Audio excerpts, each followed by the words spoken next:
कई लोग होते हैं जो कंसिस्टेंट नहीं रह पाते हैं पूरी जर्नी के थ्रू आउट। जैसे कि कभी मॉक का स्कोर डाउन हो जाता है तो वो लोग मॉक छोड़ देते हैं लगाना।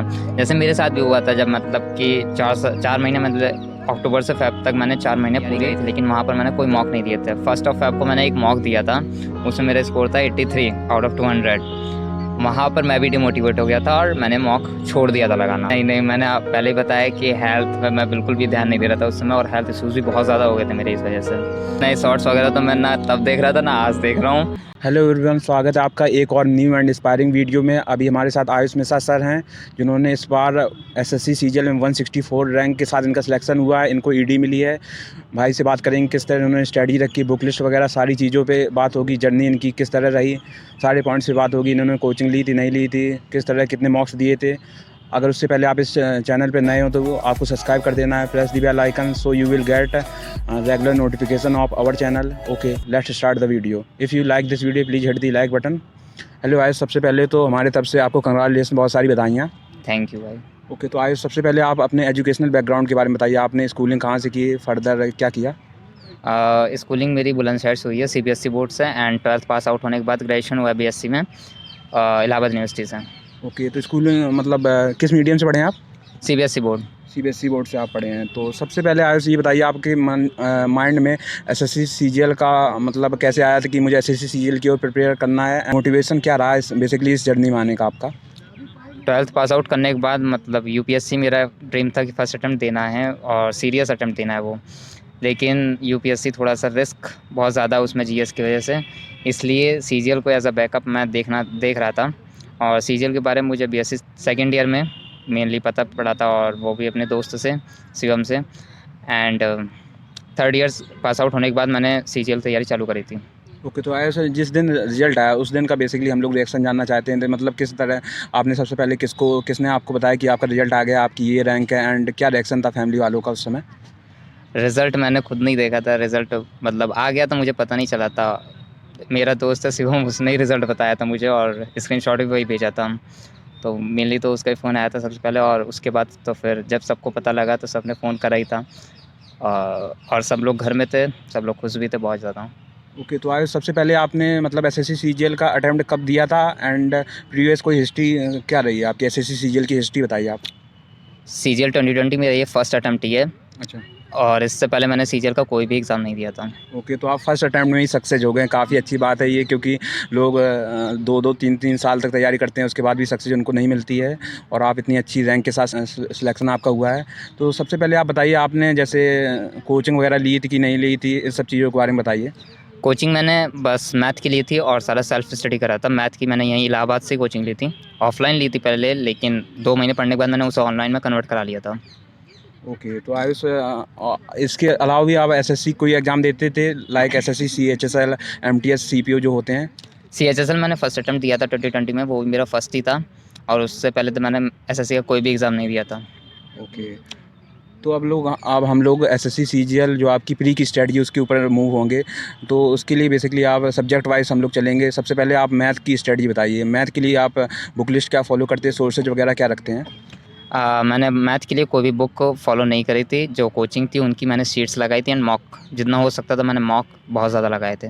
ओके, तो रिवीजन के लिए? रिवीजन के लिए उनकी शीट्स थी सर की। सीट्स वो केवल लगाई थी? हाँ। ओके, तो कितना टाइम दे रहे थे प्री में आप उसके लिए? मतलब कितना रिवीजन के लिए ओवरऑल कितना दे रहे थे उस समय? मतलब मैंने रिवीजन के लिए और जो नया पढ़ना था वो मैंने डिवाइड कर रखा था वीक में, डे वाइज। 4 डेज़ मेरा नया रहता था, जितना भी नया पढ़ना रहता था वो सारा उस दिन करता था, एंड 3 डेज़ में रिवीजन पूरे सब्जेक्ट का करता था, math, English, reasoning and GS सबका। अच्छा, वन डे में जैसे कितने घंटे दे रहे थे एक दिन में? 1 डे लगभग 12 to 13 आवर्स। नहीं नहीं नहीं, मैथ में अकेला कितना दे रहे थे? मैथ में अकेले टू, कभी कभी मैं 2 घंटे भी देता था, एंड कभी कभी 4 घंटे भी होता था वो। ओके। वो डे अब वाइज डिपेंड करता था कि मैं किस डे पर क्या पढ़ रहा हूँ। ओके, तो इंग्लिश की वो हम लोग मूव होंगे। इंग्लिश के लिए आप सोर्सेज बताइए, क्या स्ट्रेटजी आप रख रहे थे, एंड रिवीजन वगैरह प्रैक्टिस के लिए क्या करते थे? इंग्लिश के लिए मेरा सोर्स था, लूसेंट की बुक आती है इंग्लिश के लिए, मैंने वही पढ़ा था, और वो मैंने खुद से पढ़ा था, कोई कोचिंग वगैरह मैंने नहीं करी थी। और रिवीजन के लिए भी मतलब बुक में कुछ क्वेश्चंस थे वो लगाता था, और मेनली मैं मॉक्स पर डिपेंड करता था। और रानी मैम के भी यूट्यूब चैनल से मैं बहुत ज़्यादा मतलब बेनिफिशियल था वो मेरे लिए। ओके, तो रीजनिंग के लिए क्या सोर्सेज थे आपके? रीजनिंग के लिए किरण की बुक में लगाता था पूरा, मतलब कि जितने भी क्वेश्चंस होते थे उससे मैंने प्रैक्टिस करी थी बहुत अच्छे से। एंड जो मतलब टीचर की वीडियो थी वो बायजूस के यूट्यूब फ्री चैनल पर बहुत सारी अपलोडेड है, मैं उन्हीं को देखता था। ओके, तो प्रीवियस ईयर के भी क्वेश्चन लगाए थे आपने? हाँ, किरण की बुक से सारे प्रीवियस ही लगाए थे। पूरी मोटी सी बुक लगा डाली थी आपने? हाँ हाँ। अच्छा, कितने बार लगाई थी वो? 2 बार लगाई थी, उसके बाद मॉक्स चल रहे थे। रीजनिंग को कितना टाइम दे रहे थे प्री के समय आप? 2 आवर, मतलब कि सबको इक्वली टाइम डिवाइड था, कोई भी ज़्यादा और या फिर कोई भी कम नहीं था।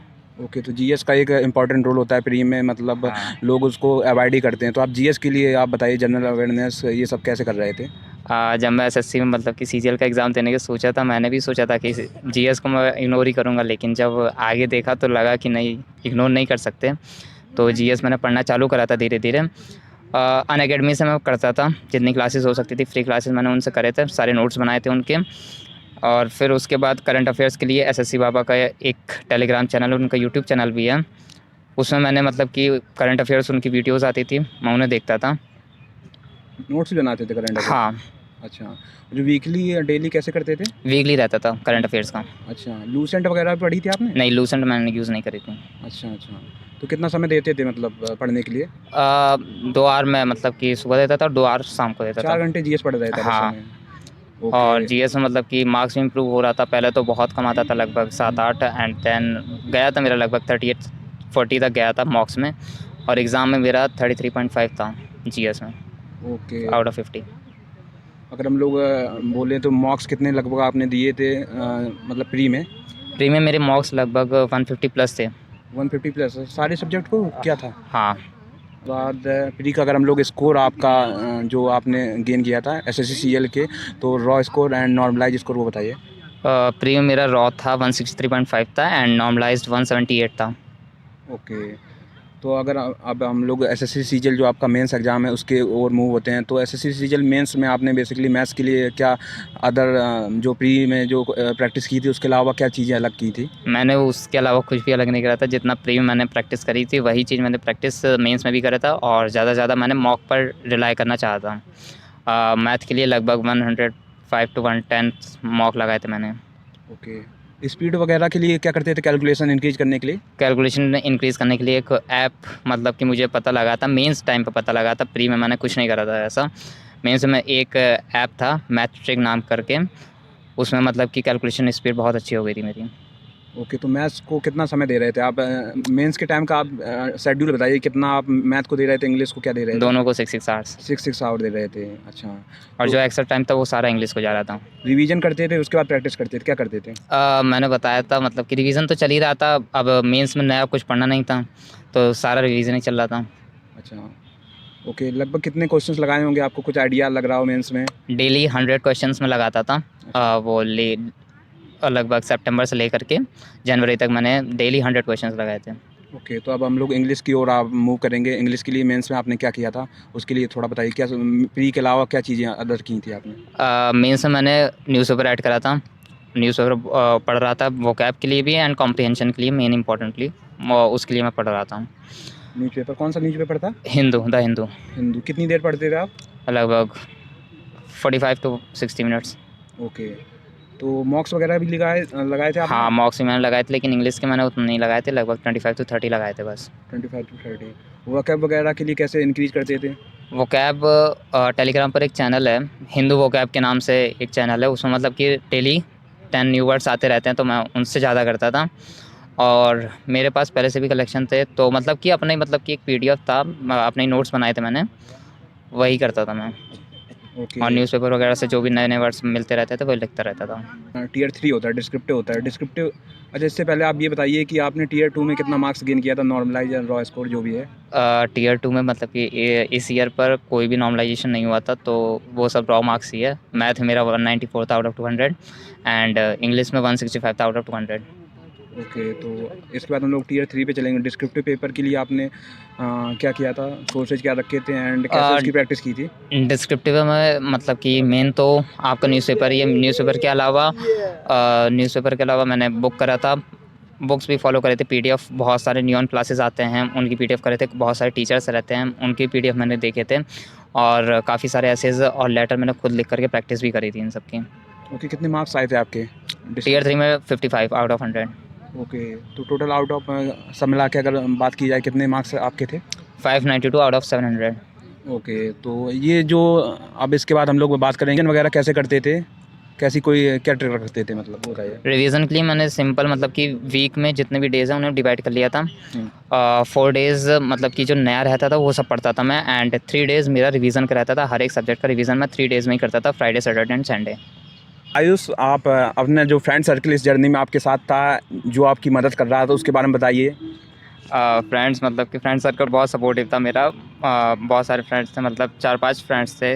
अनुराग, दीपक, संदीप एंड शिवम बहुत ज़्यादा मोटिवेट करते थे। जब भी मैं मतलब कि डिमोटिवेट हो जाता था स्कोर वगैरह से, अपना मॉक का स्कोर हो गया या फिर कुछ भी हो गया, पढ़ाई में मन नहीं लगता था, तो इन लोगों का मतलब कि सारा सपोर्ट रहता था। ओके, आप सोशल मीडिया पे भी थे, कितना टाइम देते थे? लोग टिकटॉक वगैरह चलाते, टिकटॉक तो नहीं चल रहा, यूट्यूब पे शॉर्ट्स एंड इंस्टाग्राम पे शॉर्ट चलाते रहते हैं, फेसबुक पे कब टाइम चला जाता है पता ही नहीं चलता है। नए शॉर्ट्स वगैरह तो मैं ना तब देख रहा था ना आज देख रहा हूँ, वो सब मैं कभी नहीं देखता था। और सोशल मीडिया पे मैं पूरे मतलब कि हमेशा एक्टिव था, कभी मतलब कि डीएक्टिवेट या फिर ब्लॉक वगैरह कुछ नहीं, मैंने अकाउंट करा था अपना। अच्छा, फेसबुक पे भी थे आप? सब जगह था मैं। अच्छा, चलाते भी थे, कितना समय दे रहे थे? मतलब कि जब भी मतलब फ्री टाइम रहता था मैं एक बार खोल लेता था। ओके, लाइब्रेरी वगैरह भी आपने इस जर्नी में यूज़ किया? प्री के टाइम पे मैंने कोई भी लाइब्रेरी यूज़ नहीं करी थी, लेकिन मेंस में मैंने यूज़ करा था लाइब्रेरी। कितने घंटे दे रहे थे समय लाइब्रेरी में? 4 to 10 लगभग 6 आवर्स। ओके, तो आयुष, जब योगा वगैरह भी, एक्सरसाइज वगैरह ये सब पे आप फोकस कर रहे थे? नहीं नहीं, मैंने आप पहले ही बताया कि हेल्थ पे मैं बिल्कुल भी ध्यान नहीं दे रहा था उस समय, और हेल्थ इश्यूज़ भी बहुत ज़्यादा हो गए थे मेरे इस वजह से, तो मैं ये सब कुछ भी नहीं कर रहा था। ओके, तो आयुष, क्या आपको लगा कि मैंने फ़र्स्ट टाइम में, क्योंकि बहुत ही कम लोग होते हैं जो फर्स्ट टाइम में इतनी अच्छी रैंक के साथ सक्सेस होते, तो आपको वो कौन से पॉइंट लगे कि मैंने ये पॉइंट्स, मतलब ये चीज़ें की हैं तभी मैं सक्सेस आज हो पा रहा हूँ, वो चीज़ आप बताइए।